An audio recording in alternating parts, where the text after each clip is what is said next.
சில மனிதர்களுடைய வாழ்க்கை இலக்கியமாக்கப்படுது. அந்த இலக்கியத்தில் உள்ள கதாபாத்திரங்கள் கடவுள்களாக கொண்டாடப்பட்டு சிலைகளாகவும் ஓவியங்களாகவும் அரண்மனையிலையும் கோவில்லையும் இருக்குது. மீண்டும் ஒரு சாதாரண சாமானிய மனிதனின் கையை அந்த ஓவியங்கள் அடைஞ்ச கதையை தான் நம்ம இன்றைக்கி பார்க்க போகிறோம். வெல்கம் டு சேலைகள் பலவிதம், எபிசோட் 13. கலம்காரி. களம் அப்படின்னா பேனா, காரி என்பது கலை, பேனாவில் செய்யக்கூடிய கலை அப்படிங்கிறதா இதன் பொருள். கலம்காரி ஒரு பாரசீக சொல்.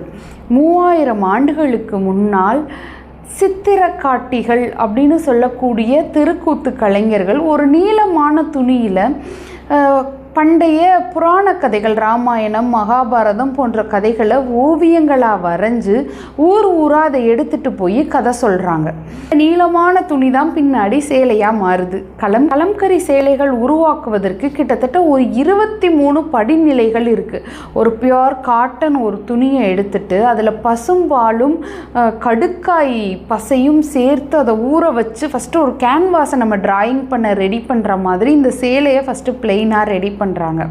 அதுக்கப்புறம் இந்த களம் அப்படின்னு சொல்லக்கூடிய பேனாவை வைத்து கைகள்லேயே ஓவியங்கள் வரைந்து அதற்கு இயற்கை வண்ணங்கள் தீட்டுறாங்க. உதாரணத்துக்கு அந்த பார்டர்ஸில் வரக்கூடிய அந்த கருப்பு நிறத்திற்கு பார்த்திங்கன்னா வெள்ளைக்கட்டி, அதுக்கப்புறம் இரும்பு துகள்கள் இதெல்லாம் பயன்படுத்தி அந்த கருப்பு நிறத்தை உருவாக்குறாங்க. மாதுளை தோல்லேருந்து மஞ்சள் நிறத்தை எடுக்கிறாங்க.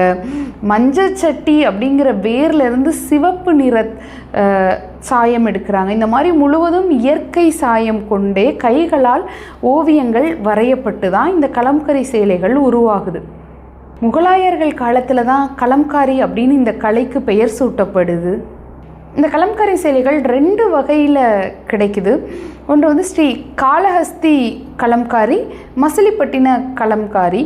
இந்த காளஹஸ்தி கலம்காரிங்கிறது இந்து புராண கதைகளில் இருக்கக்கூடிய ராமாயணம், மகாபாரத கதைகளை ஓவியமாக வரையக்கூடிய இடம். இங்கே பியோர்லி பார்த்திங்கன்னா ஒரு மூங்கில் குச்சியை வச்சு கைகளில் வரைஞ்சி வண்ணம் தீட்டுவாங்க. மசிலிப்பட்டின கலம்காரி அப்படின்னு பார்த்தோன்னா இது ஹேண்ட் பிளாக் பிரிண்ட்ஸால் செய்யக்கூடியது. இலைகள், பூக்கள், கிளி, மயில் போன்ற உருவங்கள் எல்லாம் செஞ்சு கோல வடிவம் இந்த மாதிரியான உருவங்களில் கலர் அடிக்கக்கூடிய ஒரு கலையாக. இயற்கை சாயம், பூக்கள், வேர்கள், இலை, கிளை, பட்டை, மண் போன்றவற்றில் இருந்து கிடைக்கக்கூடிய நிறங்களை பயன்படுத்தி தான் இந்த சேலைகள் உருவாக்குறாங்க.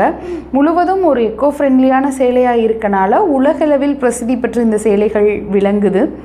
கிட்ட கலம்கரி சேலை இருக்கா, இருந்தால் அது என்ன வகை சேலை அப்படிங்கிறத கமெண்ட்டில் சொல்லுங்கள். வேறொரு சேலை பற்றிய தகவலோடு உங்களை சந்திக்கிறேன். நன்றி, வணக்கம்.